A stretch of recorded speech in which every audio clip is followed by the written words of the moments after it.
আমাদের বাংলাদেশে 16 বছর কোনো বিচার ছিল না। আলেমদেরকে অন্যায়ভাবে জেলখানা আর জালেমদেরকে জামিন দিয়ে মাস্তান। জোরে বলেন কথা ঠিক কিনা?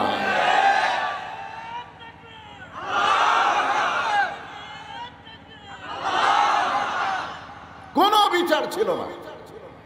বিচারের নামে প্রহসন করেছে 50 বছর কোরআনের তাফসীর কারো, যিনি আল্লাহর ওলি, প্রত্যেকটা মুসলমানের কলিজার মধ্যে যার জায়গা, অন্যায়ভাবে 13 বছর তাকে জেলখানায় বন্দি রেখে যখন আমরা দোয়া করি আল্লামা সাইদিকে, হুজুর আল্লাহ তুমি হেফাজত করো, আমাদের দোয়ায় হুজুর যখন খুব তরতাজা হচ্ছে, ওই সময় ভারতের ইন্ধনে আল্লামা সাইদি হুজুরকে বের করলো জেলখানা থেকে, হাসপাতালে নিয়ে গিয়া ইনজেকশন করে তাকে দুনিয়া থেকে বিদায় করা হলো। ধরে কোন কথা ঠিক কিনা? আমাদের বাংলাদেশের স্বৈরাচারী ও ভবিষ্যতের চিন্তা করেনি, 41 সাল পর্যন্ত দিয়েছিল। ধরে কোন কথা ঠিক কিনা? 4 আগস্ট পর্যন্ত চিন্তা করতে পারে নাই যে 5 আগস্ট আমাকে বাংলাদেশ থেকে ভারতে পলান লাগবে। ধরে কোন কথা ঠিক কিনা? কোরআনের পাখি একদিন বলেছিলেন, গাছের গোড়া নাড়া দিবে, দিল্লির মামু বাড়ি গিয়ে পড়বা। ধরে কোন কথা ঠিক কিনা? পালানোর মতন ইন্দুর গর্ত খুঁজে পাবে না। আজকে কাওয়া কোথায়? কাওয়া পালাবো না, পালাবো না, দরকার হলে ঠাকুরগাঁয়ের ফখরুলের বাড়ি যাব। ভাইরে, শুধু বর্তমান খেয়াল করলে হবে না, ভবিষ্যৎ খেয়াল করা লাগবে, অতীতকেও খেয়াল করা লাগবে। জোরে কোন কথা ঠিক কিনা? আমরা শেখ মুজিবের শাসন দেখেছি। জোরে কোন কথা ঠিক কিনা? আমরা জিয়াউর রহমানের শাসন দেখেছি, আমরা এই 7 চাচার শাসন দেখেছি, এরপরে দেখেছি বেগম খালেদা জিয়ার শাসন, তারপরে দেখলাম হাসিনার শাসন, তারপরে আবার দেখেছি খালেদা জিয়ার শাসন, তারপরে ভোট না পেয়েও 15 বছর স্বৈরাচারের শাসন। জোরে বলার কথা ঠিক কিনা? 50 বছর আমাদের দেখা শেষ। আগামীতে আমরা দেখতে চাই আল্লাহর কোরআনের বাংলাদেশ। এই জন্য যখন স্লোগান দিল আল কোরআনের আলো, আপনারা বলেন ঘরে ঘরে জ্বালো। ঘরে ঘরে জ্বালায়া কোনো কাম হবে না। 300 জন ভালো মানুষকে আমাদের আগামীতে সংসদে প্রেরণ করা লাগবে। জোরে বলেন কথা ঠিক কিনা? কারণ ঘরে ঘরে বহু জ্বলছে, কাম হচ্ছে না। এই জন্যে যেই বলা হবে আল কোরআনের আলো, আপনারা বলবেন সংসদে জালো। বলতে পারবেন না? আল কোরআনের আলো। মাশাআল্লাহ, পবিত্র কোরআন আল্লাহ আমাদেরকে হেদায়েত স্বরূপ দান করেছেন। হেদায়েত আল্লাহ কোরআনের প্রথমেই বলেছেন জালিকাল কিতাব লা রাইবা ফিহি হুদাল লিল মুত্তাকিন। এই কোরআনকে হেদায়েত স্বরূপ আল্লাহ আমাদেরকে দিয়েছেন। আর কোরআন থেকে কারা হেদায়েত পাবে? পাইকারি হারে আবু জেহেল পাবে না, আবু বক্কর পাবে। জোরে কোন কথা ঠিক কিনা? আবু জেহেলও কিন্তু কোরআন শরীফ শুনছে। আপনারা তো বসে থেকে আরামে শুনতেছেন, আবু জেহেলের বসার চান্স হয়নি, দাঁড়িয়ে থেকে কোরআন শরীফ শুনছে। চোরের মতন সামনে বসে না, পিছন থেকে দাঁড়ায় নবী কোরআন তেলাওয়াত করছে, আর চোরের মতন চুপি চুপি কোরআন তেলাওয়াত শুনছে। সকালবেলা এসে মুখ ফসকে বের হয়ে গেছে, এত সুন্দর কোরআনের বাণী। রাতটা কোন দিক দিয়ে গেল বুঝবারই পারিনি। সুবহানাল্লাহ বলেন। আবু জেহেল কি কোরআনের বিপক্ষে কইছে? কোরআনের পক্ষে বলেছে। এত সুন্দর কোরআনের বাণী, রাতটা কোন দিক দিয়ে গেল বুঝবারই পারিনি। তা আবু সুফিয়ান বলে, নেতা, যেই কোরআন শুনতে রাত কোন দিক দিয়ে গেল বোঝা যায় না, সেই কোরআন ধরলে অসুবিধা কি? একটা হলো কোরআন শোনা, আর একটা হলো কোরআন ধরা। আজকে যারা এই মাহফিলে আমরা বসে আছি, আমরা কি শুধু কোরআন শুনতে চাই না কোরআনকে ধরতে চাই? আপনারা বলেন তো, কাবা শরীফের গিলাফ ধরার চাইতে কোরআন ধরার সওয়াব কম না বেশি? জোরে বলেন। আমি 11 সালে যখন প্রথম হজ করতে গেলাম, আমার সঙ্গে একজন হাজী সাহেব প্রত্যেক তাওয়াফে 7 পাকে 3 বার কাবার গিলাফে চুমা খায়। 3 বার। আমাকে বলে, হুজুর আপনি খালি সাইড দিয়ে ঘোরেন, আপনি কাবা ঘরের গিলাফ চুমা খাবেন না? আমি কইলাম চুমা খেয়ে লাভ কি? বলে কোন কি আল্লাহর ঘরের গিলাফ। আমি কইলাম ভাই কিভাবে চুমা খাবো, যে মানুষের ভিড়।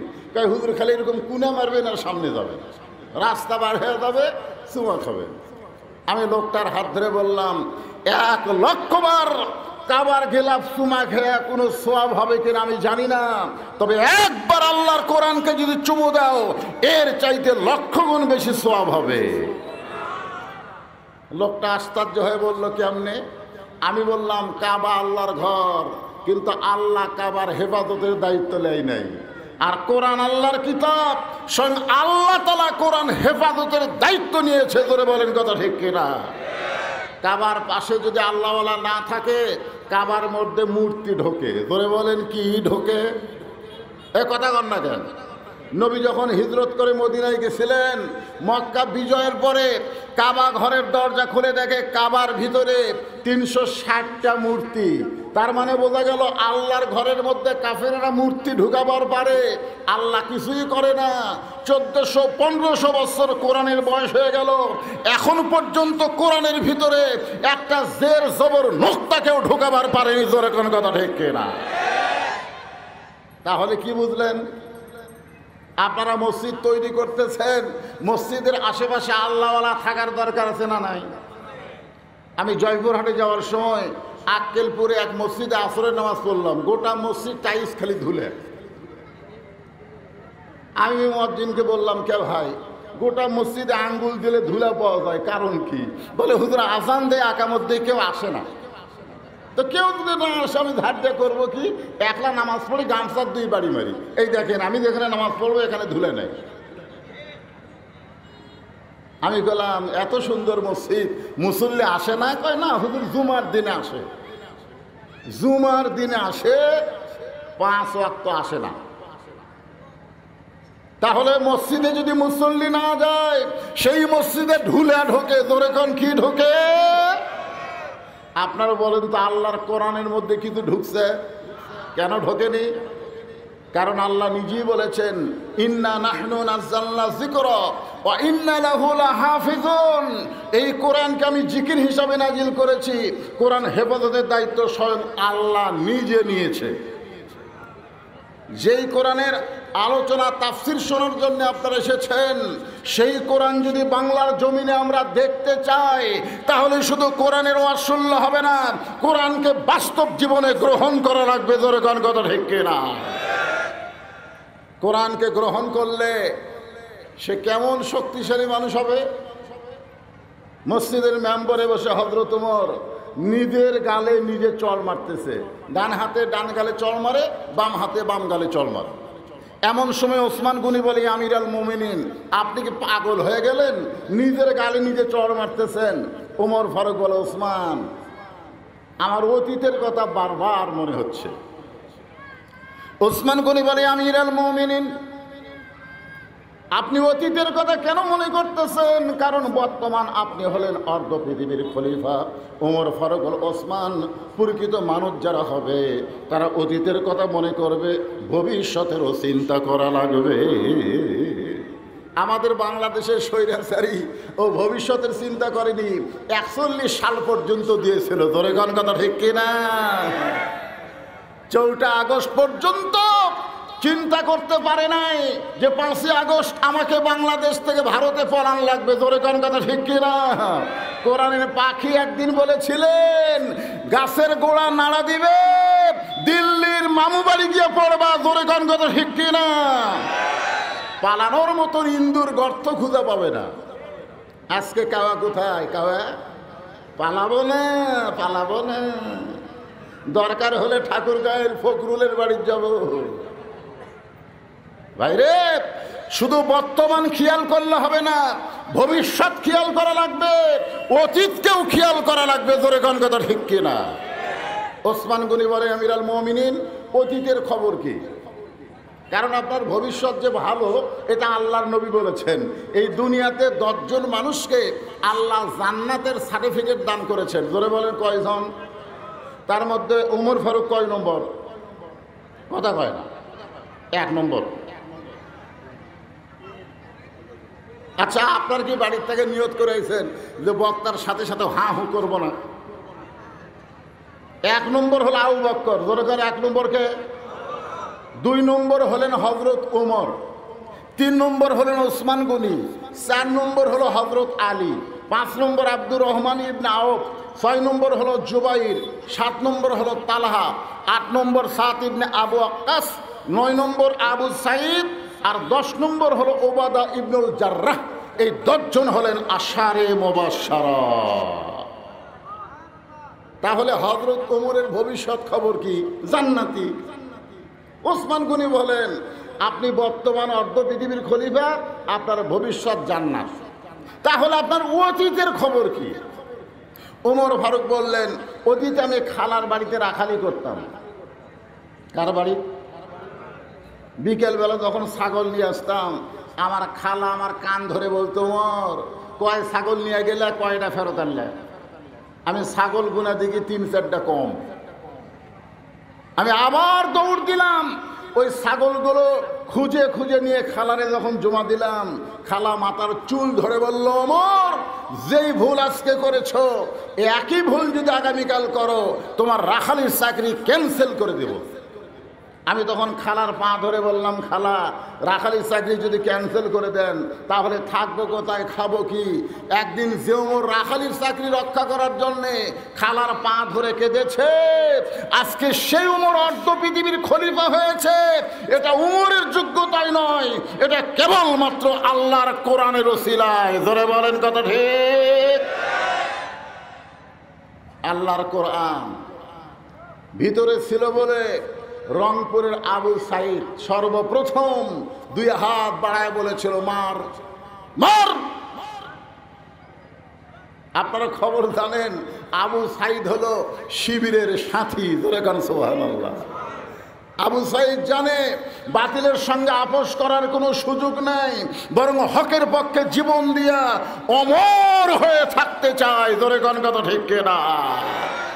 এমনকি বর্তমান প্রধান উপদেষ্টা কি জাতিসংঘের ভাষণে গিয়া আবু সাঈদ কেমনে জীবন দিল সেটা গোটা বিশ্ববাসীকে দেখালো। আল্লাহ বলেছেন, ওয়ালা তাকুলু লিমান ইউকতালু ফি সাবিলিল্লাহি আমওয়াত বাল আহইয়া। বাতিলের সঙ্গে আপোষ না করে স্বৈরাচারীর বিরুদ্ধে জীবন দিয়ে তুমি মৃত্যুবরণ করনি, বরং আমি আল্লাহ বলতেছি তুমি জীবিত। জোরে গান সুবহানাল্লাহ।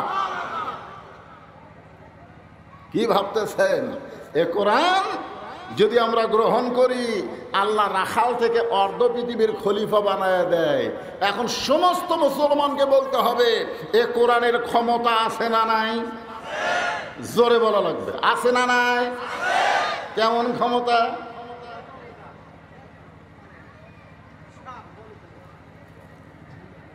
এই কোরআন দিয়ে যখন বাংলাদেশ চলবে, তখন বাংলাদেশের নেতাদের চেহারা কেমন হবে?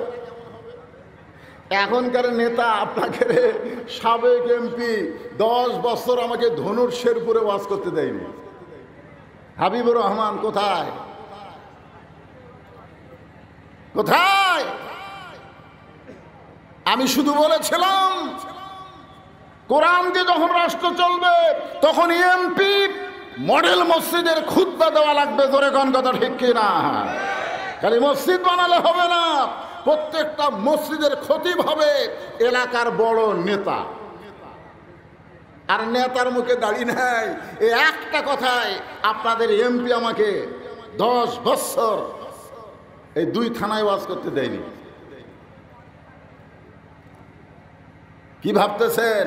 কোরআন দিয়ে যখন রাষ্ট্র চলবে, নেতা ইচ্ছা মতো চলতে পারবে না, নেতাকে চলতে হবে আল্লাহর কোরআন নবীর তরিকা অনুযায়ী। জোরে বলেন কথা ঠিক কিনা?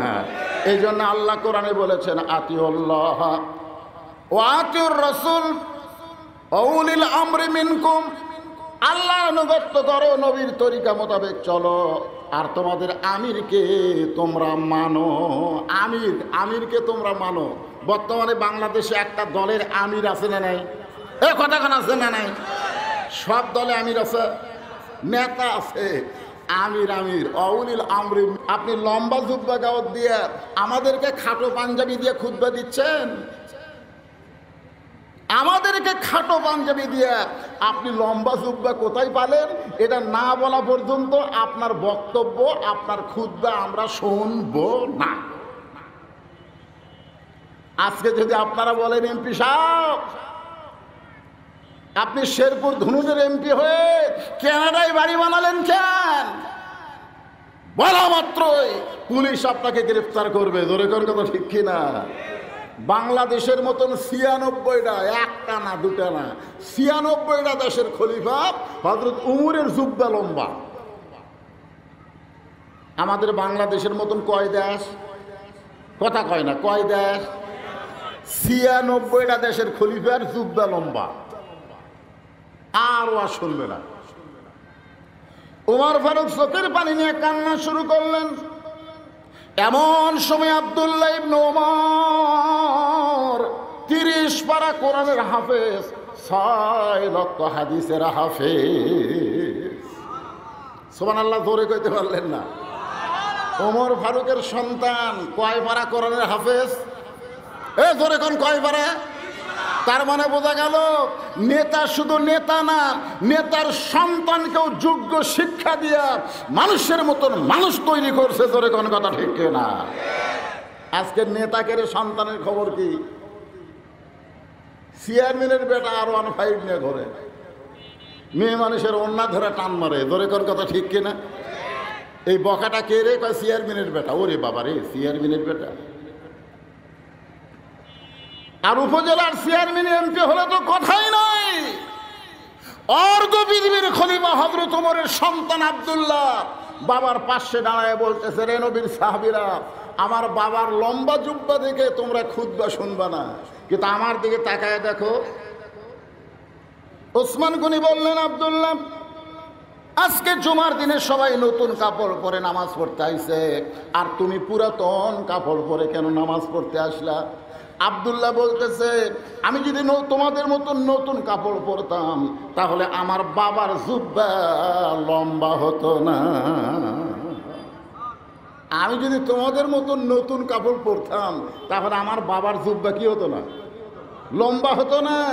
তোমরা সবাই যখন ঘুমায় যাও, আমার বাবা তখন ঘুমায় না। নেতা হলে, কোরআনের নেতা হলে আর ঘুম থাকবে না। ইন্নাল্লাহা ইয়ামুরুকুম আন তুআদ্দুল আমানাতি ইলা আহলিহা ওয়া ইযা হাকামতুম বাইনান নাস আন তাহকুমু বিল আদল। জোরে বলেন সুবহানাল্লাহ। ৬ বছর ধরে ন্যাংড়ামের চাষ করছে। ন্যাংড়াম জ্যৈষ্ঠ মাসে দেখতে গেছে আম পাকছে কিনা, গাছের ডালে তাকায় দেখে ছোট্ট এক বাচ্চা আম পাড়তেছে আর ব্যাগ ভরাচ্ছে। বাগানের মালিক বলে, আমি খাইনি, আমার পরিবারের কেউ খায় নাই, আর তুই আমার কাছে চলে আম পাড়তেছিস, তোর বাপক যা বিচার দেবো। ছেলে খালি মুচকি মুচকি হাসে। বাগানের মালিক বলে, হাসিস কেন? বলে, হাসার কারণ হলো আমার বাবা কোথায় খুঁজবার দেবেন, আমার বাবাও তো আর এক গাছে চড়ছে। বাগানের মালিক তাকায় দেখে ওর বাপ খালি আম পাড়ে আর বস্তা ভরায়। গাছের ছায়ায় বসে কান্দের বলে, আল্লাহ বিচার দিব কার কাছে? বেটাও চোর, বাপও চোর। আমাদের বাংলাদেশে 16 বছর কোনো বিচার ছিল না। আলেমদেরকে অন্যায়ভাবে জেলখানা, আর জালেমদেরকে জামিন দিয়ে মাস্তান। জোরে বলেন কথা ঠিক কিনা?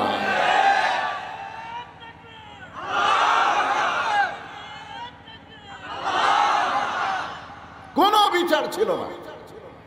বিচারের নামে প্রহসন করেছে 50 বছর কোরআনের তাফসীর কারক, যিনি আল্লাহর ওলি, প্রত্যেকটা মুসলমানের কলিজার মধ্যে যার জায়গা, অন্যায়ভাবে 13 বছর তাকে জেলখানায় বন্দি রেখে যখন আমরা দোয়া করি আল্লামা সাইদিকে, হুজুর আল্লাহ তুমি হেফাজত করো, আমাদের দোয়ায় হুজুর যখন খুব তরতাজা হচ্ছে, ওই সময় ভারতের ইন্ধনে আল্লামা সাইদি হুজুরকে বের করলো জেলখানা থেকে, হাসপাতালে নিয়ে গিয়া ইনজেকশন করে তাকে দুনিয়া থেকে বিদায় করা হলো। ধরে কোন কথা ঠিক না?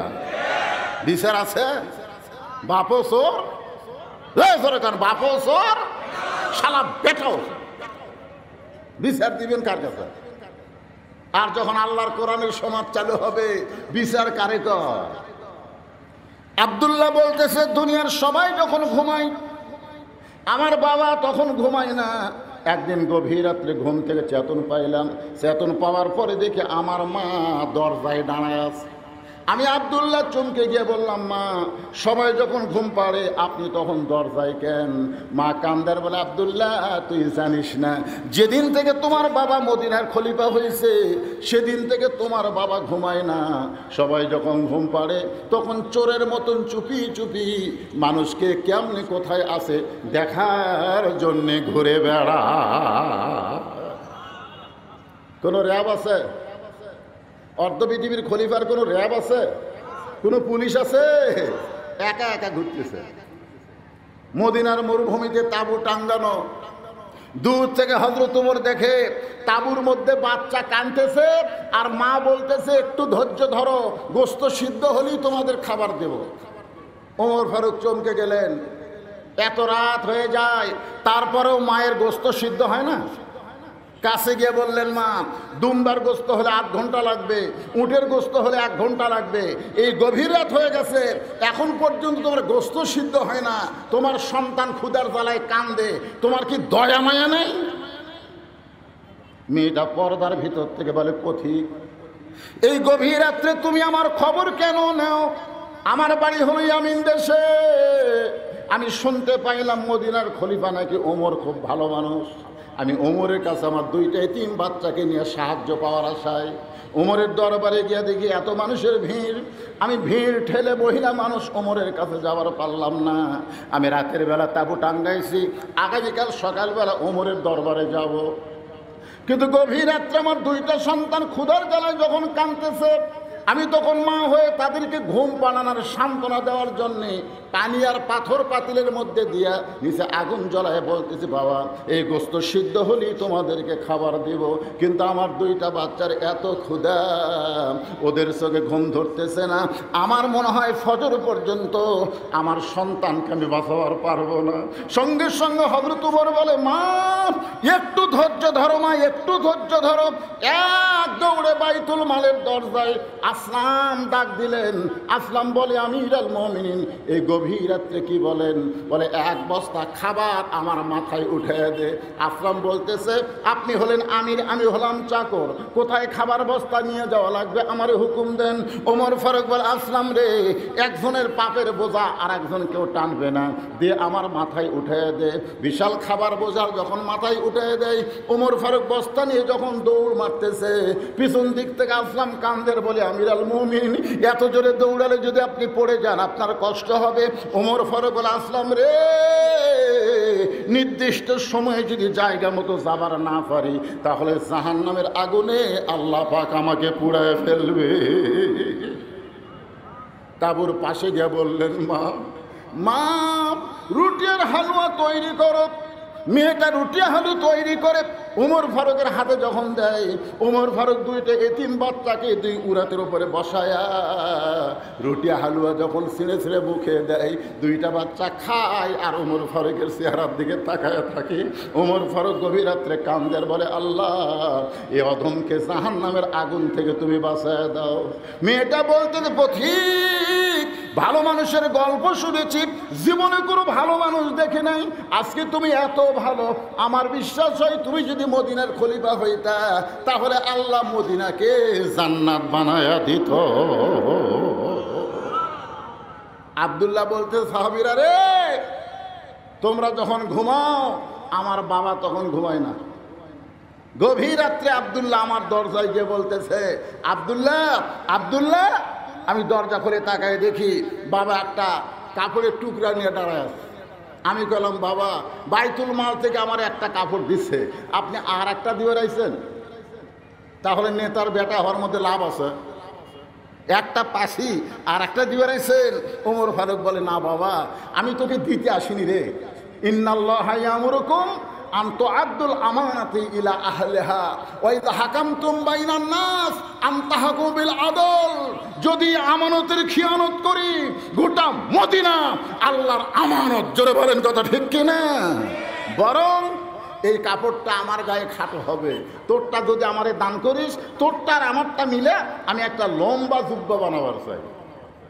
আব্দুল্লাহ বলে গভীর রাত্রে আমার কাপড়ের টুকরা আমার বাবাকে দান করলাম, বাবা তার কাপড় আমার কাপড় একত্র করে সারা রাত জুব্বা বানায়া সেই জুব্বা পরে বাবা এখন খুতবা দেয়। এখন বলো আমার বাবার খুতবা শোনা যায় কিনা যায়? সমস্ত সাহাবীরা চিল্লায় বলে আল্লাহর কোরআন দিয়ে যখন রাষ্ট্র চলবে এমন ভালো মানুষকে নেতা হিসাবে পাওয়া যাবে। তাহলে ভালো নেতা যদি আমরা পাবার চাই, এই ডক্টর কামালের সংবিধান দিয়ে হবে না, ব্রিটিশের আইন দিয়ে হবে না, আল্লাহর কোরআন বাংলার জমিনে প্রতিষ্ঠা হওয়া লাগবে। ধরে বলেন কথা ঠিক কিনা? তাই যান, আমি একটা আয়াতে কারিমা আপনাদের সামনে তাফসীর করব। আমাদের কাহালতে কোনো মানুষ যখন মারা যায়, মরার খবর শুনে সকলে বলে ইন্না লিল্লাহি ওয়া ইন্না ইলাইহি রাজিউন। আমি কিন্তু ওয়াদের ভূমিকায় আয়াতটা পড়ছি, আপনাদের মনে আছে? ইন্না লিল্লাহ, হায় হায় রে। এখানে আল্লাহ কি বলতেছে আপনারা একটু মনোযোগ দিয়ে শুনবেন, গরমের দিন তো বেশি লম্বা ওয়াজ হবে না। আল্লাহ বলতেছেন ইজা মানে যখন, আসাবাতুহুম মুসিবা, তোমাদের উপরে বিপদ আপদ মুসিবত আসবে, কলু তখন তোমরা বলবে ইন্না লিল্লাহি ওয়া ইন্না ইলাইহি রাজিউন। আপনারা বলেন তো বর্তমানে বাংলাদেশে সবচাইতে বড় বিপদ কি? কথা কয় না পারে?